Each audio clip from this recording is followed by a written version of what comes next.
Bienvenidos, comunidad de relatos ecos escalofriantes. Hoy traemos un nuevo relato de misterio y terror. Quiero pedirles que no se les olvide suscribirse al canal, dejar su comentario, darle like y compartir este video con todos sus seres queridos porque el terror, como bien sabemos, se comparte. Hola, comunidad. Mi nombre es Andrea, y hoy yo seré su anfitriona. Así que por favor, ajusten sus luces, cójanse de la mano si es necesario y prepárense para escuchar mi historia. Todo empezó hace muchos años, cuando yo aún era un adolescente. En esos tiempos, lo que más me gustaba era juntarme con mis primos en las vacaciones. Éramos un grupo pequeño pero unido, Raúl, que vivía en Coatzacoalcos, en Veracruz, Fernando, de San Luis Potosí, mis primas Claudia y Paula, y yo. Nos gustaba muchísimo sentarnos en círculos, ya fuera en el patio o en algún cuarto oscuro, para hablar de cosas que nos habían pasado, o de aquellas historias de terror que nuestros padres y abuelos nos habían contado de chiquitos. Raúl siempre tenía algo que contar sobre los duendes que, según él, andaban por los campos de su pueblo. Decía que se veían de noche, cerca de los árboles frutales, con sus ojos brillantes y sus risitas agudas. Fernando, en cambio, era el que más sabía de brujas. Hablaba de mujeres que se convertían en animales, de hechizos para enamorar o para hacer daño, de rituales que se hacían en lugares abandonados. Pero donde realmente nos poníamos a platicar de todo esto era en la casa de mi abuela, en Gómez Farías, Tamaulipas. La casa de la abuela era un lugar especial construida de adobe y madera de cedro, con techumbre de palma seca que siempre tenía un olor a tierra y lluvia pasada. Tenía un gran patio trasero que daba a un campo de maíz que ya no se sembraba desde hacía años, y alrededor de la casa había árboles altos de guayacán y mezquite, cuyas ramas se movían con el viento como si estuvieran susurrando algo que nunca podíamos entender. Allí, sentados en unas hamacas o en el suelo, con una linterna que iluminaba nuestras caras de forma extraña, nos pasábamos horas y horas conversando. A veces llegábamos hasta la medianoche, y aunque ya estábamos cansados, ninguno quería ser el primero en decir que era hora de dormir. Una de esas noches era una tarde de julio, con el aire tan caliente y húmedo que parecía que se podía tomar con las manos. Estábamos en el patio, mirando el cielo estrellado, cuando de repente vimos algo que nos dejó helados.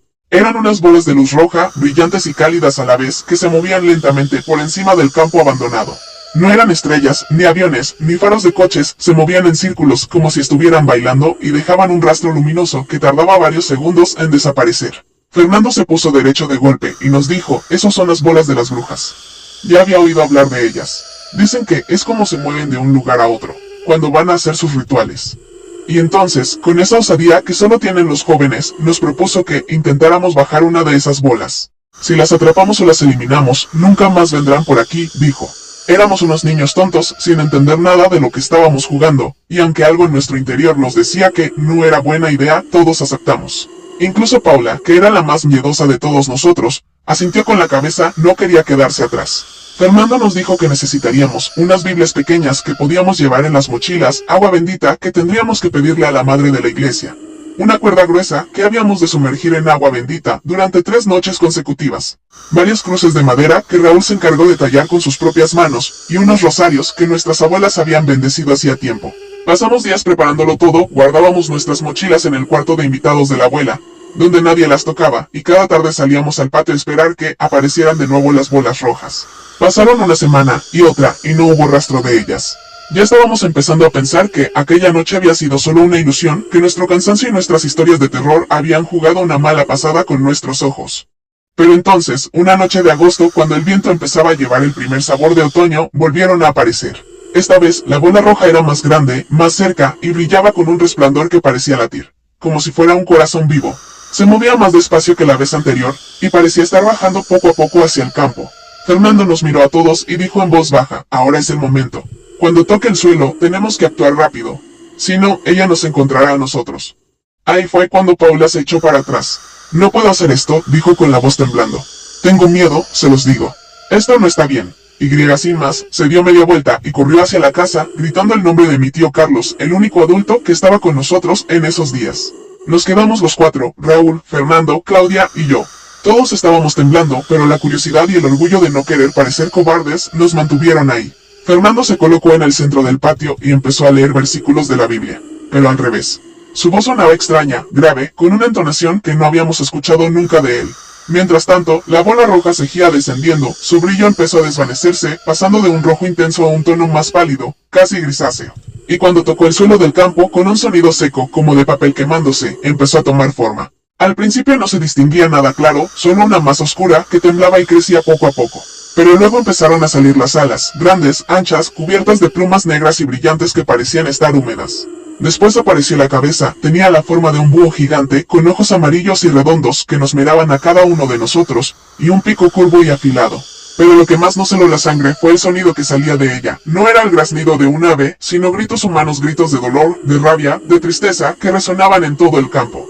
Yo me sentía como si me hubieran clavado clavos en los pies, no podía moverme, solo miraba aterrada como la criatura se movía con lentitud, girando la cabeza de un lado a otro como si nos estuviera oliendo. Fernando me gritó desde donde estaba: Andrea, no te quedes ahí parada. Si le mostramos miedo, ella se fortalece, nos va a atacar a todos. Atrévete, échale el agua bendita. Con mucho esfuerzo, logré agarrar la botella de vidrio que llevaba en mi mochila y le lancé el agua bendita. En el momento en que las gotas tocaron su cuerpo, salió un vapor blanco y hediondo como si el agua estuviera hirviendo al contacto con su piel, y la criatura emitió un grito tan fuerte que tuvimos que taparnos los oídos porque nos dolían hasta los huesos. El sonido resonaba en todo el campo de Gómez Farías, haciendo que las hojas de los mezquites y guayacanes crujieran y se movieran como si hubiera un vendaval. Mientras tanto, Raúl empezó a colocar las cruces de madera en el suelo, una por una, formando un círculo alrededor de ella, cada cruz a unos pasos de distancia, clavada firmemente en la tierra húmeda, y con cada una que ponía. La criatura parecía ponerse más nerviosa, moviendo las alas con fuerza y levantando polvo y tierra que nos llegaba hasta la cara. Claudia se acercó con mucho cuidado, sujetando la cuerda bendita con ambas manos. Habíamos pasado 3 noches sumiéndola en agua bendita, y aún olía a romero e incienso de la iglesia. Se acercó despacio, muy despacio, y trató de atarla alrededor del cuerpo de la criatura. En cuanto la cadena de metal tocó su piel, salió un vapor blanco y denso con un olor a huevos podridos y quemado, y la criatura se contorsionó con tanta fuerza que casi lograba golpear a Claudia con sus alas. Y es entonces cuando empezó a cambiar. Las plumas negras empezaron a caer de su cuerpo como hojas secas en otoño. Una a una, y su forma de ave fue desapareciendo poco a poco para dar paso a una figura humana. Seguía teniendo esos ojos amarillos y brillantes de búho, pero ahora tenía el rostro de una mujer, con el cabello negro y revuelto que parecía estar enmarañado con ramitas y tierra, y la piel cubierta de marcas oscuras que parecían quemaduras viejas. Se quedó de pie, apoyándose en sus manos para no caerse, y nos miró a cada uno de nosotros con una mirada llena de odio y dolor a partes iguales. Luego, de repente, se cayó por completo. Los gritos se acabaron, y en su lugar, salía de su boca una risa profunda, fría, que hizo que el viento se pusiera más fuerte y que el aire se enfriara de golpe. Aunque era agosto, sentimos como si nos hubieran rociado con agua helada. «Mátenme ahora, mientras pueden», dijo en voz baja, pero tan clara que le escuchamos hasta en el alma, como si estuviera hablando directamente dentro de nuestras cabezas. «Porque si no lo hacen, yo los buscaré a cada uno de ustedes. Los encontraré en sus casas, en sus caminos, en sus sueños. Los mataré a todos, uno por uno. Nunca podrán escapar de mí». Por un momento, todos nos quedamos quietos. Yo sentía que mi corazón latía tan fuerte que iba a salir de mi pecho, y mis manos temblaban tanto que casi no podía agarrar la botella de agua bendita que llevaba en la mano. La bruja se resistía, tratando de cruzar el círculo de cruces, pero cada vez que intentaba dar un paso hacia afuera, un resplandor blanco y suave salía de las maderas y la hacía retroceder con un gemido de dolor. Raúl, con las manos temblando y la frente llena de sudor frío, le aventó el lazo con nudos que había preparado. Había hecho un nudo por cada uno de nosotros, como Fernando le había dicho que debía hacer, y le dio en la cara, cubriéndole los ojos amarillos. En ese instante, escuchamos un grito ensordecedor, más fuerte que el anterior, que hizo temblar los cristales de las ventanas de la casa de la abuela y que hizo que algunas macetas que estaban en el porche se cayeran al suelo, rompiéndose en 1000 pedazos. Fernando, que hasta ese momento había estado rezando versículos al revés con la Biblia en la mano, sacó un bidón de gasolina de su mochila. No sabíamos cómo lo había metido ahí, ni dónde lo había conseguido, y lo roció despacio por el suelo alrededor de la criatura, cuidando de no salirse del círculo de cruces. Luego sacó una caja de fósforos, la abrió con dificultad porque sus manos también temblaban, y prendió uno. En segundos, las llamas se levantaron alto, muy alto, iluminando todo el patio, con un resplandor naranja y oscuro que hacía sombras grandes y extrañas en las paredes de adobe de la casa. Claudia y yo empezamos a echar más agua bendita sobre el fuego, gota a gota, viendo como la figura de la bruja se contorsionaba en medio de las llamas, gritando y moviendo los brazos como si intentara salir del círculo de fuego. El olor a quemado se hizo más fuerte, mezclado con el olor a hierbas que traía el agua bendita, y el humo negro se elevó hacia el cielo estrellado, formando formas extrañas que parecían rostros que nos miraban. Justo en ese momento, escuchamos pasos corriendo hacia nosotros por el camino de tierra que llevaba al patio. Era Paula, que venía corriendo a toda velocidad, seguida de mi tío Carlos, que llevaba una escopeta en una mano y una Biblia vieja y desgastada en la otra. «¿Qué están haciendo ustedes, niños desacompasados?», Gritó mi tío con la voz ronca de la ira y el miedo. No tienen ni idea de lo que están provocando. Esa no es una cosa que se pueda enfrentar así, a ciegas. Pero antes de que mi tío pudiera hacer algo más, antes incluso de que pudiera acercarse al círculo de fuego, la bruja dio un brinco grande hacia arriba, tan alto que sus manos casi tocaron las ramas más altas de los árboles, rompiendo el círculo de cruces como si fueran palitos de juguete. Luego, en un instante, desapareció en un destello de humo negro y denso que dejó en el aire solo el olor a quemado y un último chillido, un sonido agudo y triste que hizo que todos nos pusiéramos los brazos sobre la cabeza, como si esperáramos un golpe. Mi tío Carlos nos agarró uno por uno del brazo, con fuerza suficiente para dolernos, y nos llevó hasta la casa, donde encendió todas las luces y nos hizo sentarnos en la mesa de la cocina. Allí nos regañó durante más de una hora, nos dijo que éramos unos insolentes, que no teníamos respeto por las tradiciones, ni por las fuerzas del mundo, que no entendíamos que aquella bruja no era cualquier espíritu, la llaman la señora del búho. Nos contó con voz seria, mientras su mano se movía sobre la Biblia que tenía en la mesa. Antes de que yo naciera, era una mujer que se llamaba María y vivía en estos terrenos con su marido y sus hijos. La acusaron de hechicería porque decían que había echado un maleficio a algunos animales del pueblo, y unos hombres del lugar la quemaron viva en el campo donde ustedes la encontraron. Desde entonces, su espíritu anda suelto por aquí, buscando venganza de todos los que se atreven a molestarla o a cruzar su camino. Después, fue hasta el teléfono fijo que había en la sala y llamó a nuestros padres. La llamada tardó mucho en llegar porque en Gómez Farías la señal nunca fue buena y les contó todo lo que habíamos hecho, con cada detalle. Cuando nuestros padres llegaron al día siguiente, uno por uno en sus coches, nos castigaron severamente, nos prohibieron volver a juntarnos en las vacaciones, nos dijeron que nunca más hablaríamos de lo que había pasado, ni de historias de terror. Y tuvimos que pedir perdón a la abuela por haber usado su casa y su patio para hacer algo tan peligroso. Pero la pesadilla no se acabó ahí. Varias semanas después de que volviéramos a nuestras casas, empezaron los sueños. Cada uno de nosotros, Raúl, Fernando, Claudia, Paula y yo, empezamos a tener el mismo sueño, noche tras noche, sin fallar. Soñábamos con una habitación oscura y húmeda, con paredes de piedra fría y el suelo cubierto de tierra y hojas muertas. Hacía mucho frío y olía a quemado, a cosas muertas y a humedad. En el centro de la habitación había una mujer sentada en el suelo, apoyada contra la pared, era mayor, con el cabello blanco y revuelto, y su cuerpo estaba cubierto de quemaduras que se abrían y cerraban como si fueran bocas vivas, con un líquido oscuro que se deslizaba por su piel. Siempre llevaba pañoletas oscuras de lino grueso que le cubrían la cara, el cuello y las piernas, y en los sueños se las quitaba despacio, muy despacio, moviendo las manos quemadas con cuidado. Cuando se quitaba la pañoleta de la cara, no había nada, solo un agujero negro y profundo, lleno de ojos pequeños y brillantes como los de un búho que nos miraban a cada uno de nosotros. Y nos susurraba en la oreja, con una voz que parecía estar lejos y cerca a la vez, como si viniera del suelo del techo. No me pudieron quemar del todo. El fuego solo me hizo más fuerte que antes. Les buscaré a cada uno de ustedes, donde quiera que estén. En cualquier rincón del país. Les encontraré y pagarán por lo que me hicieron esa noche en Gómez Farías. Y luego, empezaron a verla en la vida real. Paula la vio una tarde lluviosa en San Luis, caminando por la acera de enfrente de su casa, con las piernas envueltas en paños sucios que se mojaban con la lluvia. Tenía la pañoleta negra bien ajustada a la cara, pero se podía ver el resplandor amarillo de sus ojos a través de la tela. Se detuvo frente a la ventana de Paula, que estaba mirando hacia afuera con mucho miedo, y le hizo un gesto con la mano quemada, como si la estuviera invitando a salir a la calle. Cuando Paula gritó y llamó a su madre corriendo, la mujer desapareció en un instante, como si se hubiera desvanecido en la lluvia, pero dejó en el cristal de la ventana una marca negra y pegajosa que olía a ceniza y que no se podía borrar ni con agua caliente ni con jabón fuerte.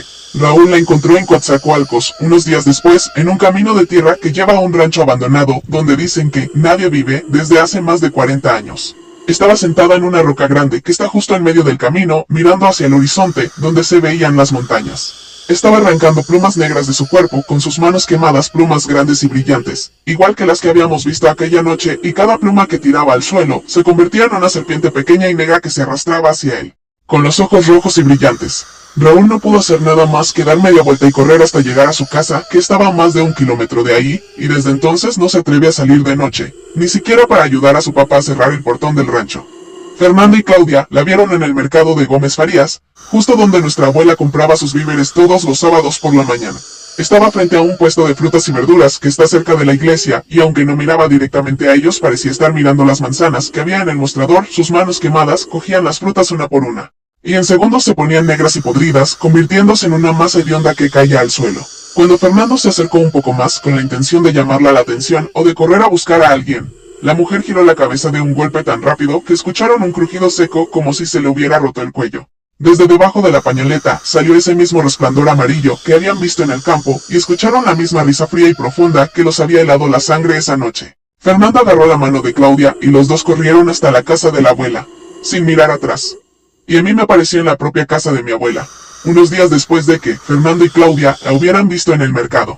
Estaba en el pasillo que lleva al cuarto de invitados, donde habíamos guardado nuestras mochilas con todo el equipamiento, las Biblias, el agua bendita, las cruces de madera y la luz del pasillo se había apagado sola.